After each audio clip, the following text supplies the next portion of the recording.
अमरावतीमध्ये big boss fame Shiv ठाकरेच्या घरी बाप्पाचं मोठ्या जल्लोषामध्ये वाजत गाजत आगमन झालं। शिव ठाकरे स्वतः या आनंदामध्ये सहभागी झाला। यावेळी त्यांना ढोल वाजवण्याचा आनंद घेतला। आपल्या 75 वर्षांच्या आजीसह शिवनं तालावर ठेका धरल्याचं देखील पाहायला मिळालं। शिव ठाकरेने वाजत गाजत गणरायाची मूर्ती आपल्या घरी आणली। शिवच्या घरच्या गणरायाच्या मूर्तीनं सर्वांचंच लक्ष वेधून घेतलंय। शिवच्या घरी गणपती बाप्पाची मूर्ती जी विराजमान करण्यात आली ती अत्यंत सुंदर आहे। तर खड्यांनीही बाप्पाची मूर्ती सजवण्यात आल्याचं दिसलं।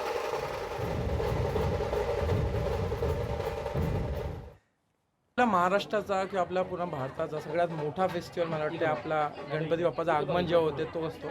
तर तो नाचत गाचत व्हायलाच पाहिजे। आणि सगळे बघा ना, म्हणजे फॅमिली असू दे, मित्र असू द्या, की सर्व एवढे खुश असतात। मला मजा येते। मला फेवरेट फेस्टिवल आहे। आपले बाप्पा 10 दिवस येतात आणि त्यांच्यासोबत एक वेगळं नातं आहे आपण सर्वांचं। लोकशाही मराठी ऐका, पहा, जागरूक रहा।